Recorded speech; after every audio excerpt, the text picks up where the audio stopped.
everybody, welcome back to the channel. If you're returning, if it's your first time viewing, then it's really lovely to have you here with us today. Today I'm going to be looking at a history curriculum called The Story of the World. You may have heard of it, you may not. Either way, we're going to be diving into it. The reason that I'm doing this flip through is just so that you can get an idea of what's inside different curricula before you buy it, and then you can get an idea of if that works for your family or not before you've spent the money doing it, which I have done a lot of time and have quite a lot of things sat on my shelves that I realized later wasn't quite the right fit for my family. So that's the reason why I'm doing these flip throughs, and today we're going to be looking at The Story of the World. So let's have a look. First things first, you've got 4 volumes. Each one is color coded. You've got volume 1, which covers ancient times, earliest nomads to the last Roman emperor. Volume 2 covers the Middle Ages, the fall of Rome to the rise of the Renaissance. Volume 3 looks at early modern times, from Elizabeth I to the 49ers. And the final volume, which is volume 4, is covering the modern age, which is from Queen Victoria's empire to the end of the USSR.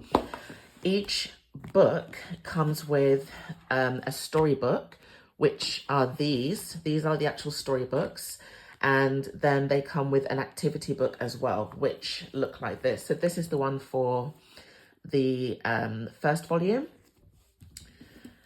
This is the one for the second volume, and as you can see, they are pretty thick, very chunky. There is a lot in there, which we are going to get into.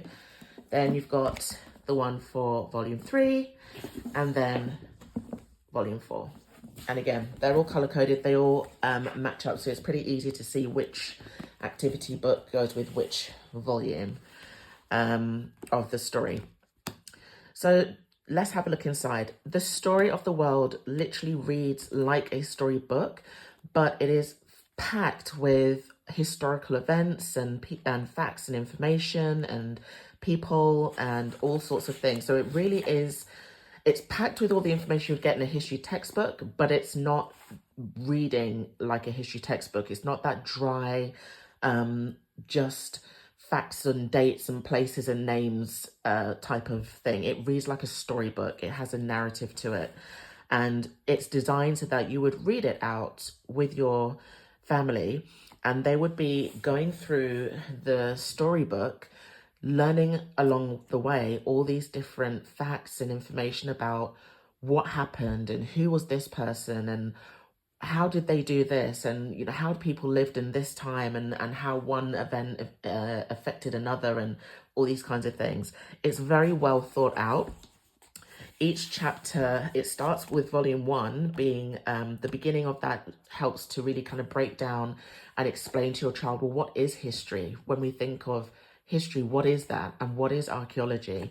So I like that it starts off with just that brief explanation, and it words it in such a way that it's very easily digestible for a child. So it's not written to us as the parent, it's really worded as it's being read to a child. Each chapter covers a different place or people group or event or anything related to the period of time that it is covering.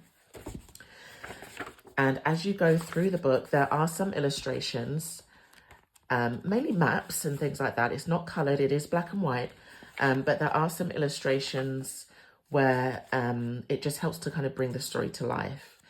So this is The Story of the World, Volume 1.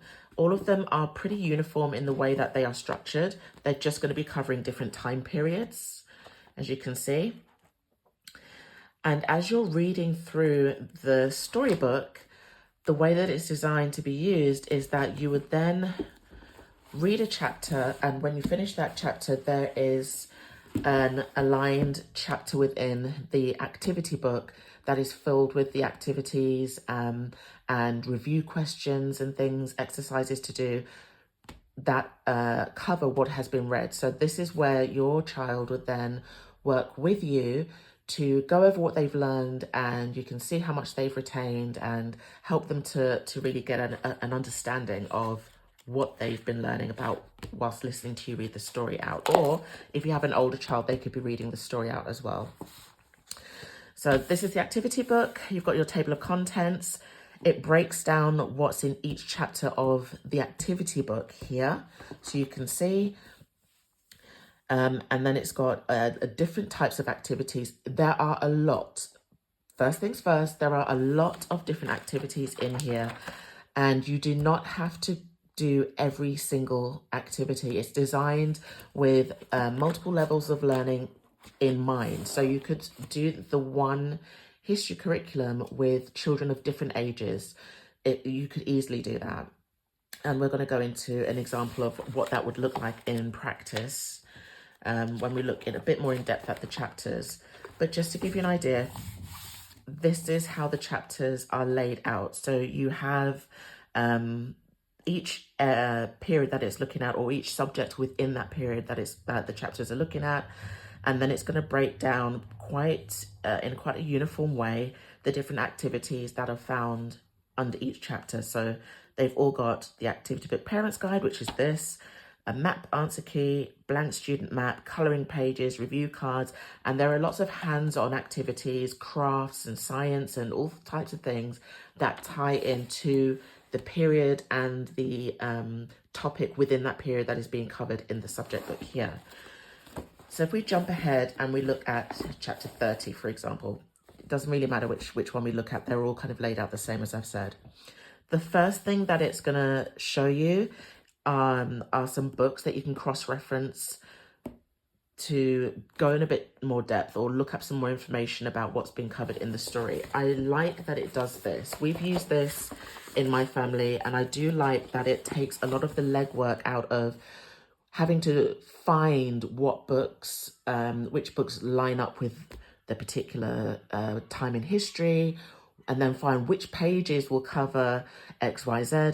They've taken that legwork out of it for you. So there are 4 books that it cross-references to with regards to encyclopedia referencing. So you've got 2 Osborne books and 2 Kingfisher books, and then it will tell you not just which books, but which pages within those books line up with this chapter of the book, of the story, covering this particular topic within that period of history. Excellent that it does that. Like I said, it just, anything that takes a lot of the legwork out of it and just helps us to be more confident and to plan things more easily and lay out the work and gather all the resources and know straight off from the get-go where to go to get these things. Yes, please. So there are a few review questions.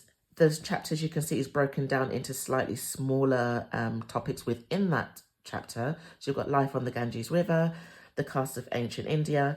Each section has its own review questions and narration exercises, and there's more than one narration exercise. You can choose which one you prefer to use with your family, and then it will list additional history reading. So if you wanted to get some extra history books out on this particular topic, whichever those being covered in the chapter, perhaps you have an older child that you want to go in a bit more depth with, it lists for you again a range of books specific to what's being covered in that chapter, and you can look those up and pull those out the library or get them from online or whatever, but it lists them here, which is really, really helpful.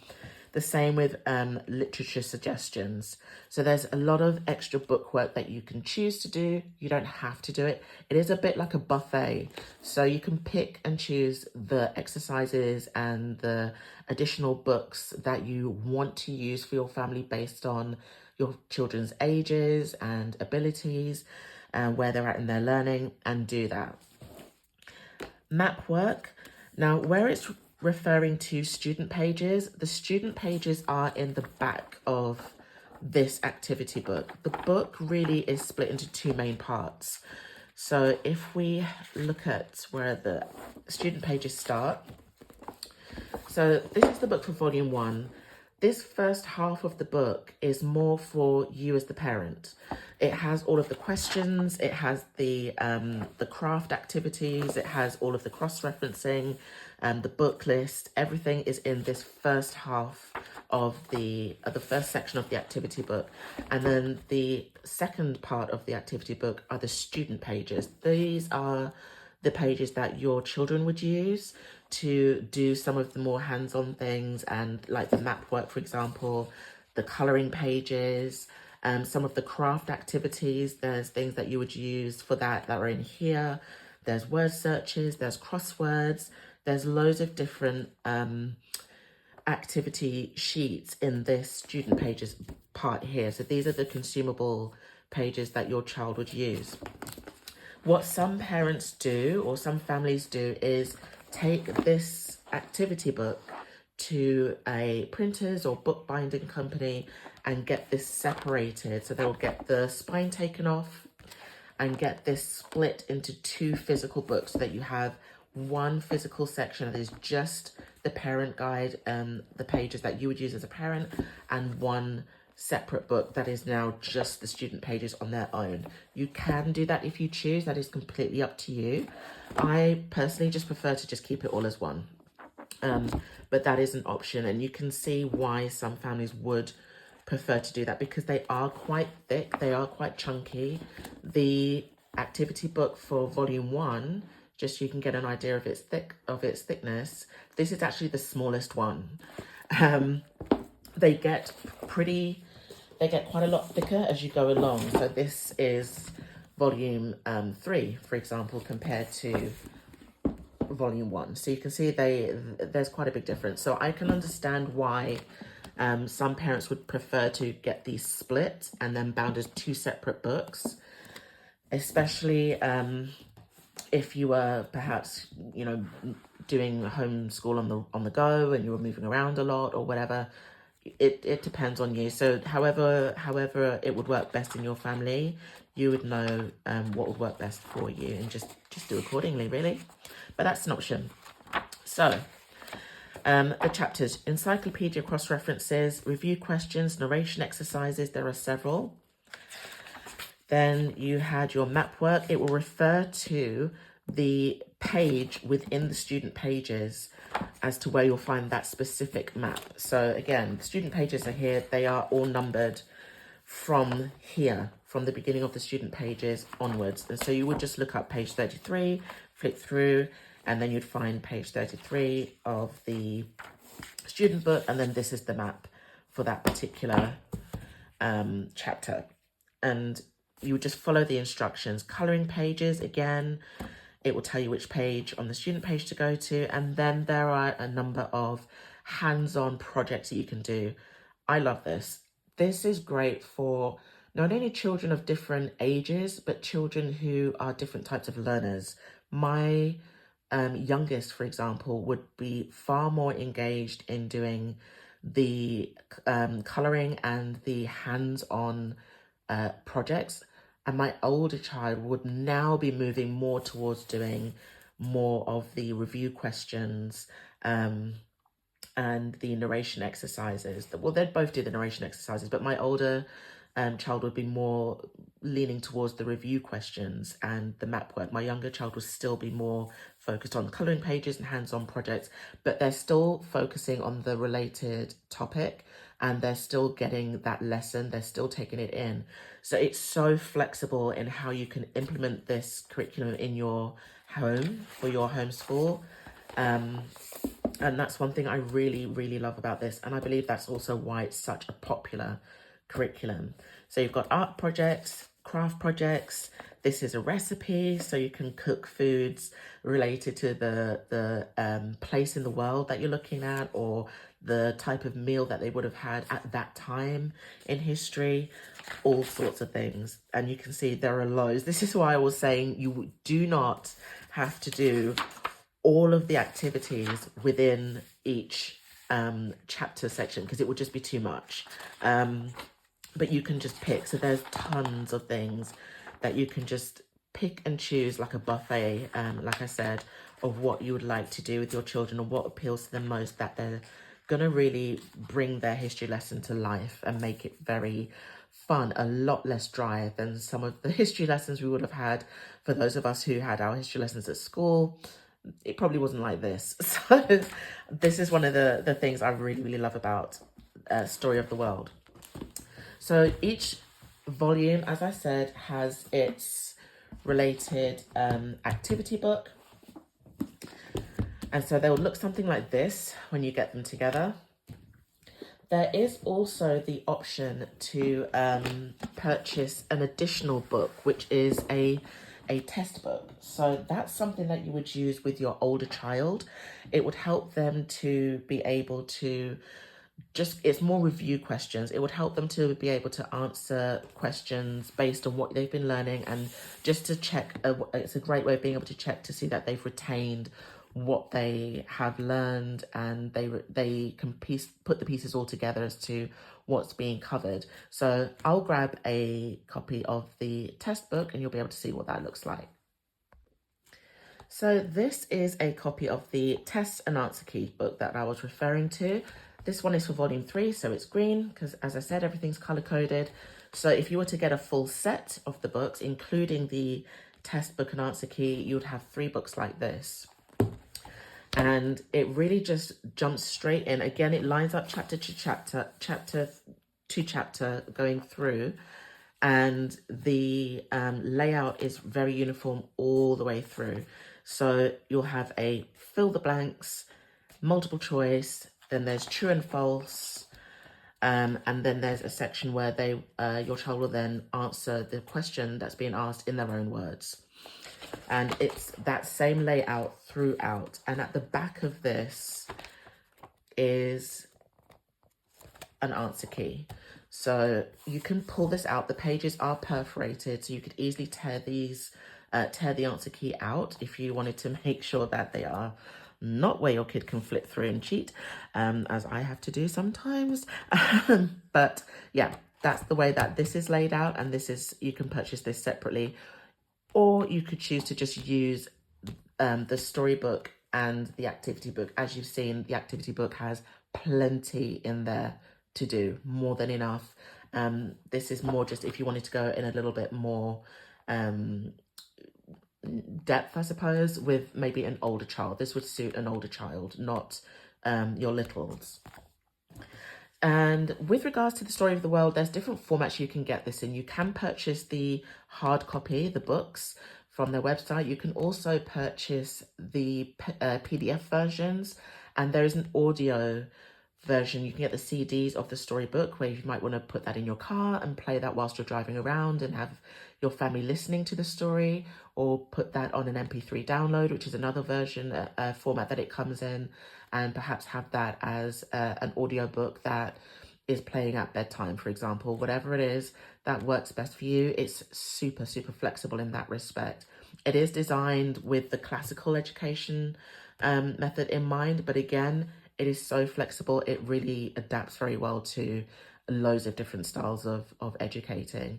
And that is the Story of the World. So I hope you found that really, really helpful. Do comment below if you've got any questions, or if there's any particular curriculum that you have been thinking of using for your family, but you haven't seen a flip through or seen how it would adapt to you if you're UK based like I am. A lot of curriculum seems to be particularly US heavy. What I would say about the Story of the World is it is, as it says, it's world history. So another reason that I really like this, it's not US heavy. It looks at the world's history as a whole. And I know that things like with some spelling curriculum, things that obviously if it's US based, you're going to have to be really on the ball with picking up on spelling differences and tweaking things. So if you do have any questions about any other curriculum, do put that in the comments below. Do also click the notification bell and like and subscribe, because then that way you'd be notified when I upload another flip through for you to be able to have a look through before you buy, so you can get an idea of how it would work if you chose to use that for your family. And until next time, take care. Bye.